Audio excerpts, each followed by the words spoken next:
남미 대륙의 북단 베네수엘라 카라카스, 인근 3만 피트 상공은 겉보기엔 평온하기 그지없는 코발트빛 바다 같았습니다.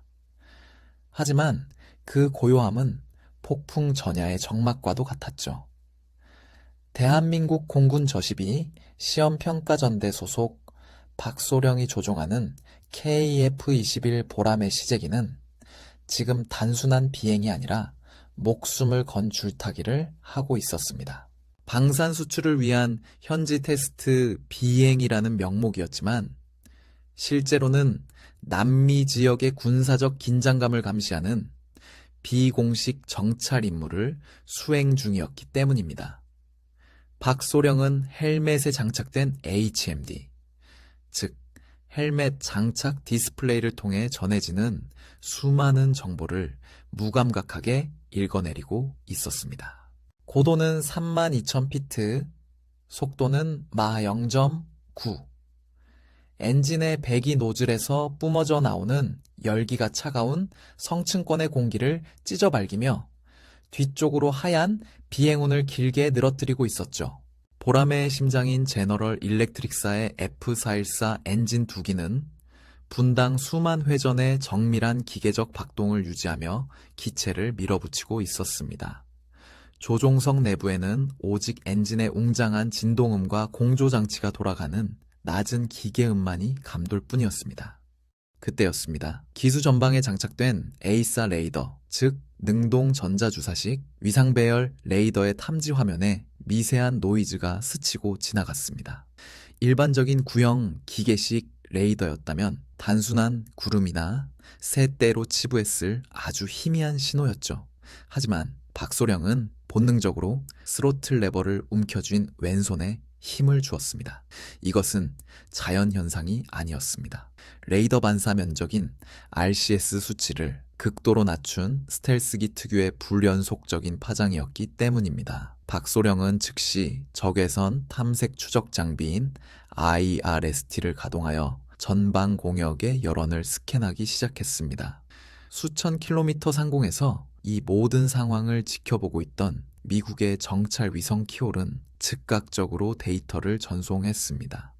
베네수엘라 공군 기지에서 비밀리에 발진한 중국 인민해방군 공군 소속의 최신의 스텔스 전투기 제-20 위룡 2대가 식별되었다는 암호화된 데이터 링크가 박소령의 통신 모듈로 흘러들어왔습니다. 젠-20이라고도 불리는 이 거대한 쌍발 엔진 전투기는 카나드 날개를 미세하게 비틀며 보라매의 사각지대를 향해 고속으로 접근하고 있었습니다. 박소령은 침착하게 무장 제어 패널을 조작했습니다.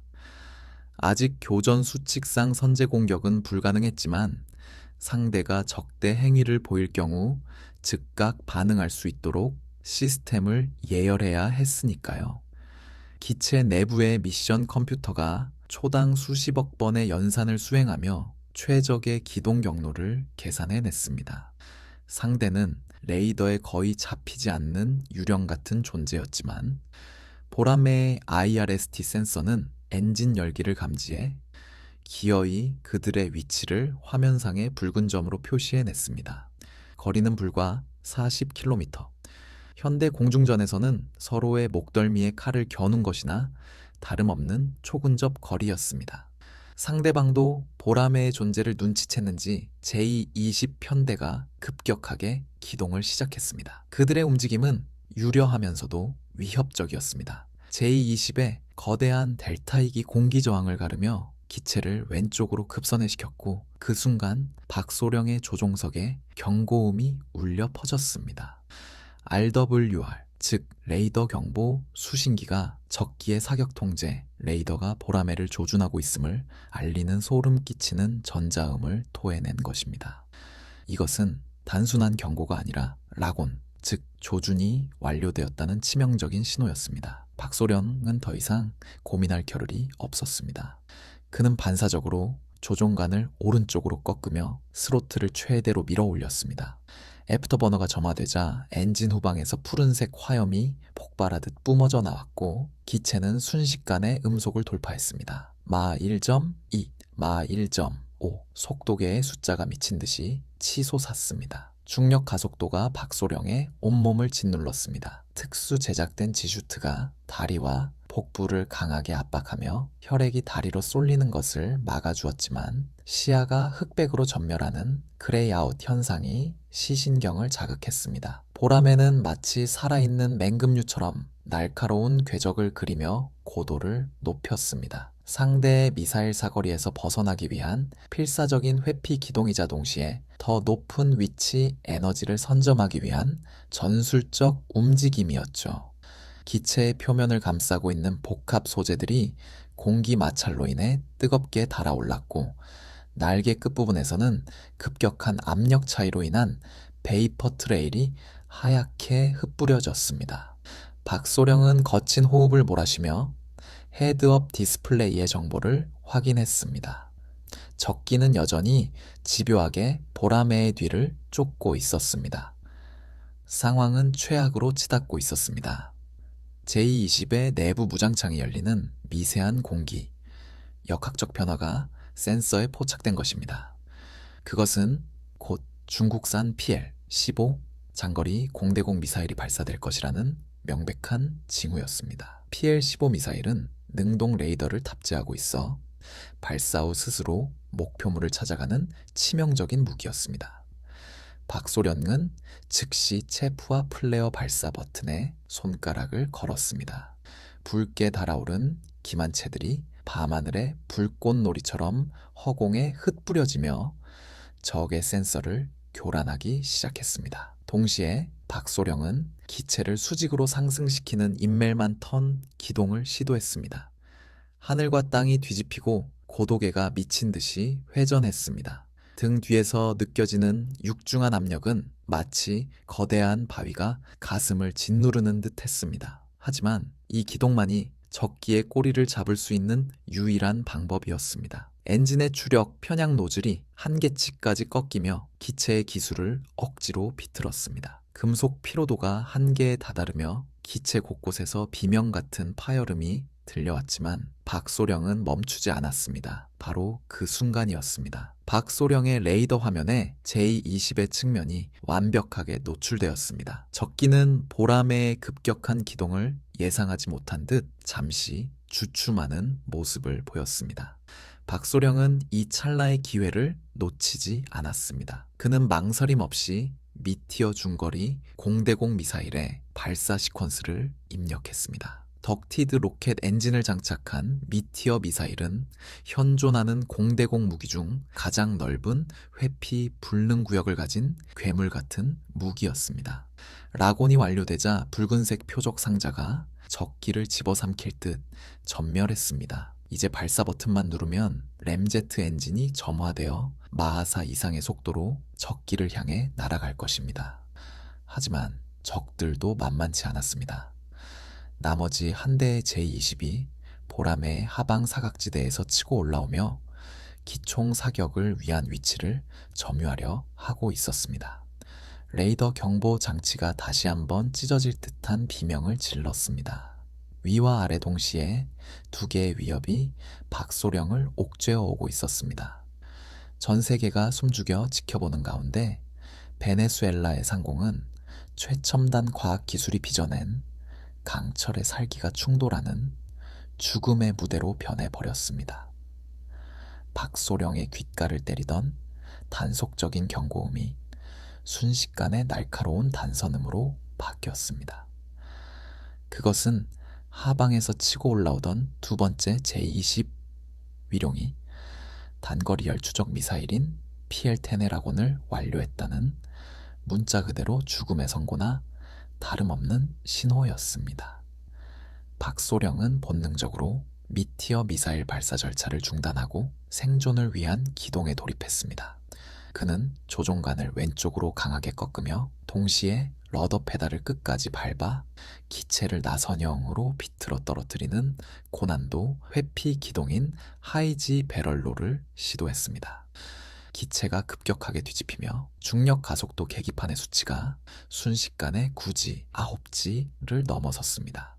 이것은 자신의 몸무게가 9배로 늘어나는 것과 같은 물리적 충격입니다. 박소령의 시야가 바깥쪽에서부터 검게 물들어 들어오는 터널 시야 현상이 발생했습니다. 뇌로 가는 혈류량이 급격히 줄어들면서 의식이 혼미해지려는 찰나, 그는 횡격막을 강하게 수축시키는 애런 호흡법으로 버텨내며 정신을 붙잡았습니다. 기체의 날개 뿌리 부분에서 발생한 강력한 소용돌이인 와류가 기체 전체를 감싸며 보라매를 불규칙한 궤도로 이끌었습니다. 그 찰나의 순간 적기의 날개 하단 하드포인트에서 PL-10 미사일이 점화되었습니다. 고체 연료 로켓이 내뿜는 섬광이 박소령의 캐노피를 스치듯 비췄습니다. PL-10은 최신형 IIA, 즉 영상 저고에선 탐색기를 장착하여 단순히 열만 쫓는 것이 아니라 목표물의 형상을 인식해 쫓아오는 지독한 사냥개였습니다. 박소령은 즉시 통합 전자전 시스템인 EW 스위트 2다 가동의 체프와 플레어를 최대 출력으로 쏟아냈습니다.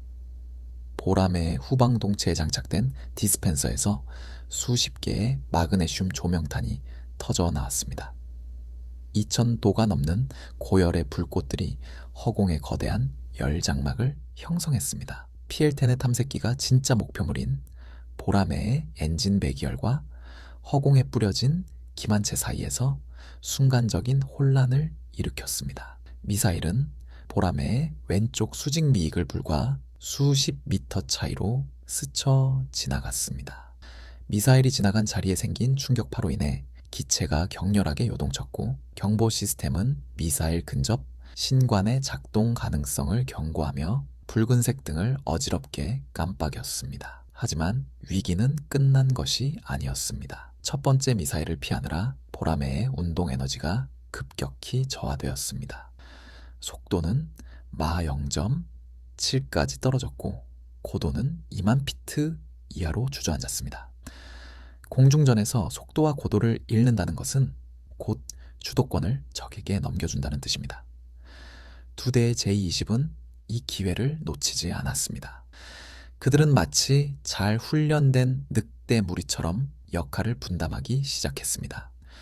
미사일을 빗맞힌 윙맹이가 급상승하며 위치 에너지를 확보하는 동안 처음에 박소련기 조준했던 선두기가 에어브레이크를 전개하며 급격하게 감속, 보라매의 꼬리를 물기 위해 선회, 방영 안쪽으로 파고들었습니다. 박소령은 스틱을 잡은 오른손에 전해지는 진동을 통해 기체의 한계를 감지했습니다. 바듬각 즉 A웨이, AO, A가 임계점을 넘어서며 경고음이 울렸습니다. 지금 무리하게 선회를 시도하다가는 기체가 양력을 잃고 실속 즉 스톨 상태에 빠질 위험이 있었습니다. 그러나 직선 비행을 하는 순간 적의 30mm 기관포 세례를 받게 될 것이 자명했습니다. 그는 선택해야 했습니다. 엔진의 추력을 믿고 수직으로 치솟을 것인가 아니면 위험을 감수하고 기술을 아래로 처박아 가속을 얻을 것인가.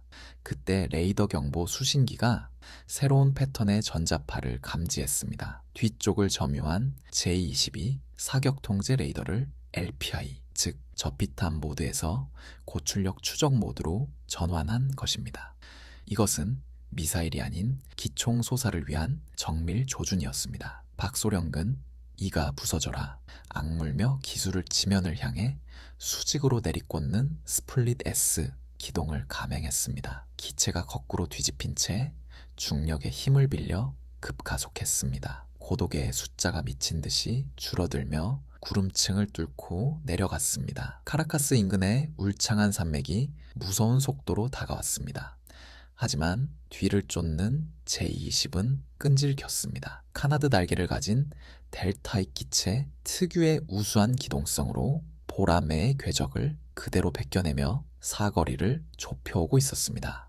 거리는 불과 800m, 육안으로도 적기 조종석의 헬멧이 보일 만큼 가까운 거리였습니다. 기체 후방에서 둔탁한 타격음이 전해졌습니다. 적기가 발사한 30mm 기관포 탄환 몇 발이 보라매의 오른쪽 주날개 끝부분을 스치고 지나간 것입니다. 복합 소재가 찢겨나가며 기체의 공력 균형이 순간적으로 무너졌습니다. 경고 패널에 유압 계통의 압력 저하를 알리는 주황색 불이 들어왔습니다. 미션 컴퓨터가 자동자세 제어 장치를 가동해 끊임없이 보정 명령을 내렸지만 기체는 미세하게 한쪽으로 쏠리기 시작했습니다. 박소령은 식은땀이 흐르는 조종석 안에서 냉정하게 계기판을 훑었습니다. 다행히 엔진과 주요 전자장비는 무사했지만 기동성에는 분명한 제약이 생겼습니다. 설상가상으로 상공으로 이탈했던 또 다른 제-22 보라매의 진행 방향 앞쪽으로 강화하며 퇴로를 차단하고 있었습니다. 전형적인 브라켓 전술, 앞과 뒤가 완벽하게 막힌 샌드위치 상황이었습니다. 미국의 정찰 위성은 이 절망적인 상황을 실시간으로 펜타곤 상황실로 전송하고 있었습니다. 데이터 링크를 통해 전달된 보라매의 상태 정보는 크리티컬, 연료 잔량은 30% 미만으로 떨어졌고 무장 사용의 기회조차 잡지 못하고 있었습니다. 3만 피트 상공에 고요했던 바다는 이제 강철과 화염이 뒤엉키는 지옥도로 변해 박소령을 올가매고 있었습니다. 박소령의 손은 천천히, 하지만 단호하게 무장 선택 스위치를 다시 미티어 미사일에서 단거리 무장인 AIAM-2000, 즉 한국형 단거리 공대공 미사일로 전환했습니다. 어쩌면 이것이 마지막 발악이 될지도 모르는 상황이었습니다. 정면에서 쇄도에 들어오던 제-20 위룡의 기수 부분이 미세하게 들리는가 싶더니 왼쪽 공기 흡입구 하단에서 시뻘건 섬광이 번쩍였습니다. 그것은 교차 속도마 2.5가 넘는 초고속 헤드온 상황에서 발사된 단거리 공대공 미사일이었습니다. 양 기체 간의 거리는 불과 3km 남짓, 미사일이 도달하기까지 남은 시간은 1.5초가 채 되지 않는 절대절명의 순간이었습니다. 박소령은 생각할 겨를도 없이 조종관을 앞으로 밀어제치며 왼쪽 러더를 걷어찼습니다.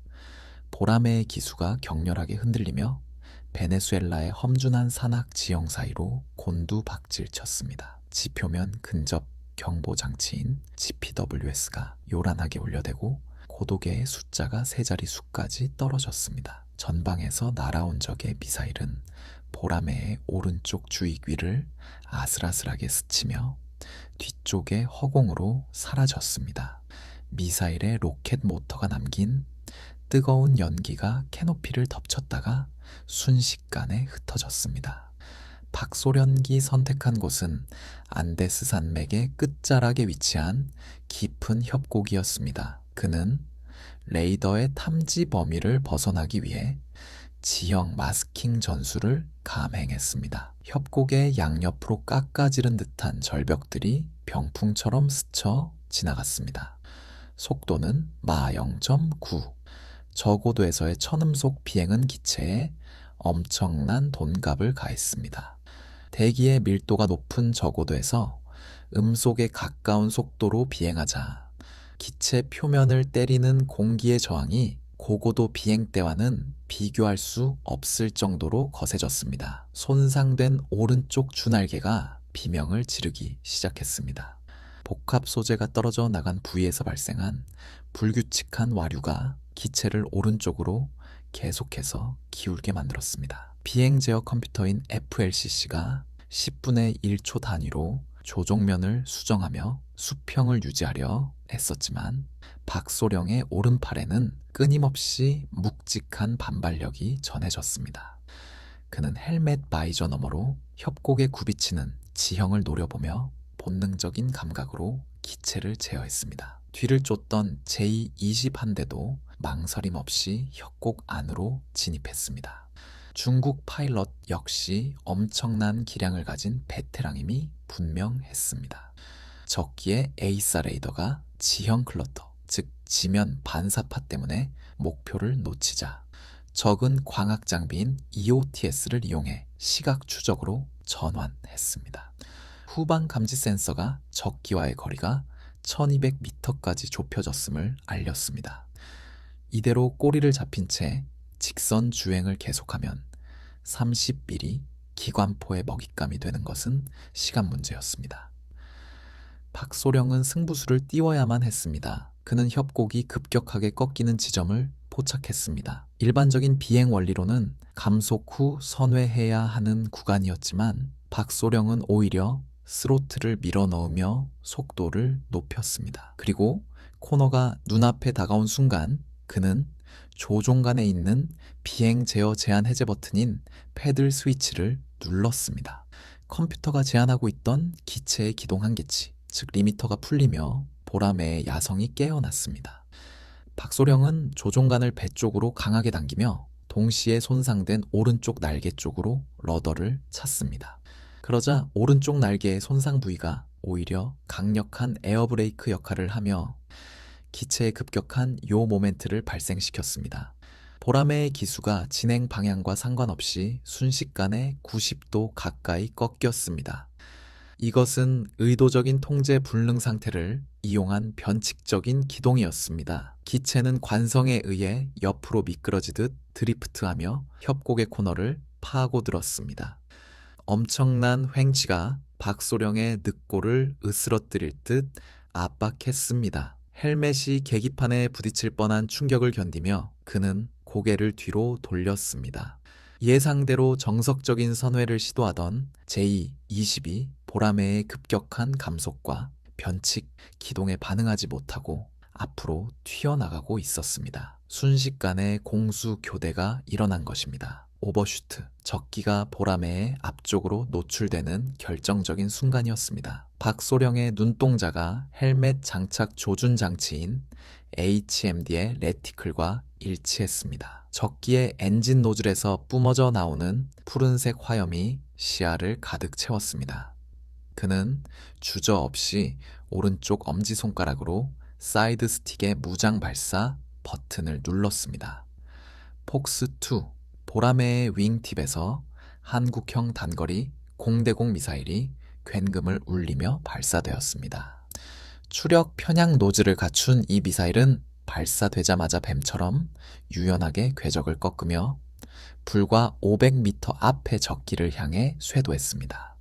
J-20의 조종사가 뒤늦게 플레어를 뿌리며 회피 기동을 시도했지만 거리가 너무 가까웠습니다. 미사일은 플레어의 고열을 무시하고 적기의 왼쪽 엔진 노즐로 정확하게 빨려 들어갔습니다. 둔탁한 폭발음과 함께 J-20의 왼쪽 엔진에서 검은 연기가 치솟았습니다. 파편이 튀며 적기의 수평 미익을 찢어발겼습니다. 균형을 잃은 적기가 비틀거리며 협곡 아래쪽 숲으로 고도를 낮췄습니다. 격추까지는 아니었지만 확실한 무력화였습니다. 하지만 박소령이 안도의 한숨을 내쉬기도 전 칵핏 내부를 붉게 물들이는 새로운 경고등이 켜졌습니다. 전방에서 사라졌던 또 다른 J-20판 대가 협곡의 능선 위에서 수직으로 강화하며 보라매의 상부를 덮쳐오고 있었던 것입니다. 적은 동료가 당하는 것을 미끼로 삼아 완벽한 사격 위치를 선점하고 있었습니다. 위쪽에서 내리꽂히는 적의 기총 사격각에 보라매의 캐노피가 완전히 노출되었습니다. 회피할 공간도 고도도 에너지도 남아있지 않은 상황. 박소령의 눈앞에 죽음의 그림자가 드리워진 그 찰나의 순간이었습니다. 머리 위에서 쏟아지는 30mm 기관포 탄환이 빗줄기처럼 보라매의 캐노피 주변을 타격하며 대지를 찢어 발겼습니다. 박소령은 본능적인 공포를 억누르며 마지막 남은 운동 에너지를 쥐어짰습니다. 그는 즉시 스로틀을 아이들 상태로 내리고 에어브레이크를 최대로 전개했습니다. 공중에서 급정거에 가까운 감속을 시도한 것입니다. 엄청난 공기 저항이 기체를 뒤쪽으로 잡아당기는 듯한 충격이 발생하며 보라매의 속도가 시속 300km대까지 급격히 떨어졌습니다. 이는 자살 행위나 다름없는 기동이었지만 수직으로 강화하던 J-20 위룡에게는 치명적인 오판을 유도했습니다. 엄청난 속도로 내리꽂히던 적기는 급격히 느려진 보라매를 조준선에 잡아두지 못하고 순식간에 보라매의 전방 하단으로 스쳐 지나갔습니다. 두 기체 사이의 거리가 불과 수십 미터에 불과해 적기의 후류가 보라매를 격렬하게 뒤흔들었습니다. 박소령은 이 찰나의 교차 순간을 놓치지 않았습니다. 그는 즉시 애프터버너를 재점화하며 기술을 아래로 꺾어 적기의 뒤를 잡았습니다. 이제 상하황은 완전히 역전되었습니다. 제20은 강하 가속도로 인해 선후의 방향이 커져 있었고 보라매는 감속을 통해 안쪽 코너를 완벽하게 점유했습니다. 박소령의 HMD, 바이저의 기관포 조준을 위한 예측 사격 라인이 생성되었습니다. 뱀처럼 꿈틀거리는 조준선이 적기의 동체 중앙에 겹치는 순간 박소령은 오른손 검지에 걸린 트리거를 끝까지 당겼습니다. 기체 우측에 내장된 20mm M61A2 발칸포가 분당 6,000발의 속도로 회전하며 불을 뿜었습니다. 기체 전체가 전기톱을 켠 듯 미세하지만 강력하게 진동했습니다. 총구에서 뿜어져 나온 텅스텐 관통탄들이 붉은 궤적을 그리며 허공을 가르고 날아가 제20의 오른쪽 주익과 동체 연결부를 정확하게 타격했습니다. 적기의 표면에서 스텔스 도료 파편과 내부 부품들이 흩날리는 모습이 슬로우 모션처럼 박소령의 망막에 맺혔습니다. 치명타를 입은 적기는 더 이상의 교전 의지를 상실한 듯 왼쪽으로 급격하게 기울며 연기를 내뿜은 차의 국경 너머로 황급히 이탈하기 시작했습니다. 박소령은 추격을 멈추고 레이더를 광격 탐색 모드로 전환했습니다. 더 이상의 위협은 감지되지 않았습니다. 하늘은 언제 그랬냐는 듯 다시 고요해졌습니다. 연료 게이지는 비상 수준인 15%를 가리키고 있었고 오른쪽 날개는 파손되어 기체 제어가 쉽지 않은 상황이었습니다. 박소령은 거친 숨을 몰아쉬며 떨리는 손으로 마스크를 고쳐 썼습니다. 극한의 긴장이 풀리자 온몸의 근육이 비명처럼 저려왔습니다. 그는 천천히 기술을 북쪽으로 돌려 기완 경로에 올랐습니다. 석양이 지는 카리브해 수평선 위로 보라매가 힘겹게 그러나 묵묵히 비행을 이어갔습니다. 이번 교전은 공식적으로는 존재하지 않았던 일로 기록될 것입니다. 데이터 링크 기록은 삭제될 것이며 기체의 파손은 훈련 중 조류 충돌로 위장될 것입니다. 하지만 박소령은 알고 있었습니다. 그리고 저 높은 우주에서 이 모든 것을 지켜본 미국의 위성도 알고 있을 것입니다. 과거 소총 한 자루조차 만들지 못해 타국의 무기에 의존해야 했던 그 서러웠던 역사가 이제는 완전히 끝났다는 사실을 말입니다. 우리 기술로 만든 엔진이 심장처럼 뛰고 우리 기술로 만든 레이더가 천리 밖을 내다보며 우리 기술로 만든 날개가 조국의 하늘을 지키고 있습니다. 박소령기 조종하고 있는 것은 단순한 기계 덩어리가 아니었습니다. 그것은 수많은 기술진이 흘린 땀과 눈물, 그리고 자주국방을 염원해 온 대한민국 국민들의 자존심 그 자체였습니다. 어둠이 내려앉은 활줄의 보라매에 랜딩 기어가 무거운 마찰음을 내며 닿았습니다. 드래그 슈트가 펼쳐지며 기체가 멈춰 서자 박소령은 캐노피를 열고 밤하늘을 올려다 보았습니다. 그곳에는 여전히 수많은 별이 빛나고 있었고 대한민국 공군의 KF-21 보라매는 그 별들 사이에서 그 어떤 적도 감히 넘볼 수 없는 강철의 수호신으로 우뚝 서 있었습니다. 이것이 바로 우리가 그토록 바랐던 진짜 힘이었습니다. 머리 위에서 쏟아지는 30mm 기관포 탄환이 빗줄기처럼 보라매의 캐노피 주변을 타격하며 대지를 찢어발겼습니다. 박소령은 본능적인 공포를 억누르며 마지막 남은 운동 에너지를 쥐어짰습니다. 그는 즉시 스로틀을 아이들 상태로 내리고 에어 브레이크를 최대로 전개했습니다. 공중에서 급정거에 가까운 감속을 시도한 것입니다. 엄청난 공기 저항이 기체를 뒤쪽으로 잡아당기는 듯한 충격이 발생하며 보라매의 속도가 시속 300km대까지 급격히 떨어졌습니다. 이는 자살 행위나 다름없는 기동이었지만 수직으로 강화하던 제20 위룡에게는 치명적인 오판을 유도했습니다. 엄청난 속도로 내리꽂히던 적기는 급격히 느려진 보라매를 조준선에 잡아두지 못하고 순식간에 보라매의 전방 하단으로 스쳐 지나갔습니다. 두 기체 사이의 거리가 불과 수십 미터에 불과해 적기의 후류가 보라매를 격렬하게 뒤흔들었습니다. 박소령은 이 찰나의 교차 순간을 놓치지 않았습니다. 그는 즉시 애프터버너를 재점화하며 기술을 아래로 꺾어 적기의 뒤를 잡았습니다. 이제 상황은 완전히 역전되었습니다. 제20은 강화 가속도로 인해 선회 방향이 커져 있었고 보라매는 감속을 통해 안쪽 코너를 완벽하게 점유했습니다. 박소령의 HMD 바이저에 기관포 조준을 위한 예측 사격 라인이 생성되었습니다. 뱀처럼 꿈틀거리는 조준선이 적기의 동체 중앙에 겹치는 순간 박소령은 오른손 검지에 걸린 트리거를 끝까지 당겼습니다. 기체 우측에 내장된 20mm M61A2 발칸포가 분당 6,000발의 속도로 회전하며 불을 뿜었습니다. 기체 전체가 전기톱을 켠 듯 미세하지만 강력하게 진동했습니다. 총구에서 뿜어져 나온 텅스텐 관통탄들이 붉은 궤적을 그리며 허공을 가르고 날아가 제2-20의 오른쪽 주익과 동체 연결부를 정확하게 타격했습니다. 적기의 표면에서 스텔스 도료 파편과 내부 부품들이 흩날리는 모습이 슬로우 모션처럼 박소령의 망막에 맺혔습니다. 치명타를 입은 적기는 더 이상의 교전 의지를 상실한 듯 왼쪽으로 급격하게 기울며 연기를 내뿜은 채의 국경 너머로 황급히 이탈하기 시작했습니다. 박소령은 추격을 멈추고 레이더를 관격 탐색 모드로 전환했습니다.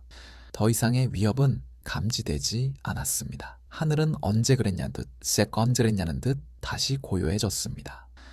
연료 게이지는 비상 수준인 15%를 가리키고 있었고 오른쪽 날개는 파손되어 기체 제어가 쉽지 않은 상황이었습니다. 박소령은 거친 숨을 몰아쉬며 떨리는 손으로 마스크를 고쳐 썼습니다. 극한의 긴장이 풀리자 온몸의 근육이 비명처럼 저려왔습니다. 그는 천천히 기술을 북쪽으로 돌려 귀환 경로에 올랐습니다. 석양이 지는 카리브해의 수평선 위로 보라매가 힘겹게 그러나 묵묵히 비행을 이어갔습니다. 이번 교전은 공식적으로는 존재하지 않았던 일로 기록될 것입니다. 데이터 링크 기록은 삭제될 것이며 기체의 파손은 훈련 중 조류 충돌로 위장될 것입니다. 하지만 박소령은 알고 있었습니다. 그리고 저 높은 우주에서 이 모든 것을 지켜본 미국의 위성도 알고 있을 것입니다. 과거 소총 한 자루조차 만들지 못해 타국의 무기에 의존해야 했던 그 서러웠던 역사가 이제는 완전히 끝났다는 사실을 말입니다. 우리 기술로 만든 엔진이 심장처럼 뛰고 우리 기술로 만든 레이더가 1000리 밖을 내다보며 우리 기술로 만든 날개가 조국의 하늘을 지키고 있습니다. 박소령기 조종하고 있는 것은 단순한 기계 덩어리가 아니었습니다. 그것은 수많은 기술진이 흘린 땀과 눈물 그리고 자주국방을 염원해 온 대한민국 국민들의 자존심 그 자체였습니다. 어둠이 내려앉은 활주로의 보라매에 랜딩 기어가 무거운 마찰음을 내며 닿았습니다. 드래그 슈트가 펼쳐지며 기체가 멈춰 서자 박소령은 캐노피를 열고 밤하늘을 올려다보았습니다. 그곳에는 여전히 수많은 별이 빛나고 있었고 대한민국 공군의 KEF-21 보라매는 그 별들 사이에서 그 어떤 적도 감히 넘볼 수 없는 강철의 수호신으로 우뚝 서 있었습니다. 이것이 바로 우리가 그토록 바랐던 진짜 힘이었습니다. 경납고에 육중한 차단문이 내려가며 외부의 모든 빛과 소음이 차단되었습니다. 형광등 불빛 아래 드러난 KF-21 보라매의 모습은 처절했습니다. 오른쪽 주날개는 30mm 기관포 스치고 지나간 자국으로 흉하게 찢겨 있었고 기체 하부에는 그을음이 가득했습니다. 하지만 기체 주위로 몰려든 정비사들과 연구원들의 눈빛은 걱정이 아닌 경이로움으로 가득 차 있었습니다. 그들은 알고 있었던 겁니다. 이 상처들이야말로 이 기체가 실전에서 증명해낸 불멸의 훈장이라는 사실을 말입니다. 박소령이 건넨 임무 저장 장치, 즉 DTC가 보안룸의 메인 컴퓨터에 꽂히자 모니터에는 믿을 수 없는 데이터들이 쏟아져 나왔습니다. 중국이 자랑하던 스텔스기 J-20의 레이더 파장 정보, 회피 기동 패턴, 그리고 열추적 미사일을 따돌리는 기만체 알고리즘까지 수천억 원을 줘도 구할 수 없는 현대 공중전의 극비 데이터들이 고스란히 우리의 손에 들어온 것입니다. 이 데이터는 즉시 암호화되어 대전의 국방과학연구소 서버로 전송되었습니다. 이것은 단순히 전투기 한 대를 살려온 것이 아니라 대한민국 항공 우주 전력의 미래를 10년 이상 앞당길 수 있는 거대한 유산을 가져온 것과 다름없었습니다. 워싱턴의 펜타곤과 베이징의 중남해는 약속이나 한 듯 침묵했습니다. 중국은 자국의 최신의 기가 피격당했다는 사실을 인정할 수 없었고, 미국은 동맹국의 전투기가 이토록 뛰어난 성능을 발휘했다는 사실에 경악하면서도 굳이 긁어 부스럼을 만들 이유가 없었기 때문입니다. 결국 베네수엘라 상공의 그 치열했던 전투는 공식 기록 어디에도 남지 않은 유령들의 싸움으로 묻혔습니다. 하지만 그날 밤 텅 빈 경납고에 홀로 남겨진 보람에는 말없이 증명하고 있었습니다. 더 이상 한반도의 하늘을 지키기 위해 남의 나라 허락을 구할 필요가 없음을, 우리의 기술과 우리의 혼이 담긴 강철의 날개가 이제는 세계 그 어느 하늘에서도 당당히 제왕으로 군림할 수 있음을 말입니다. 박소련은 조용히 기체의 기수 부분을 쓸어내렸습니다. 차가운 금속의 감촉 끝에서 뜨거운 심장 박동이 느껴지는 듯했습니다. 그것은 자주국방이라는 우리가 그토록 오래 꿔왔던 꿈이 비로소 현실이 되었음을 알리는 벅찬 울림이었습니다. 이것으로 KF-21 보라매의 베네수엘라 상공 비공식 교전 시나리오 브리핑을 모두 마칩니다.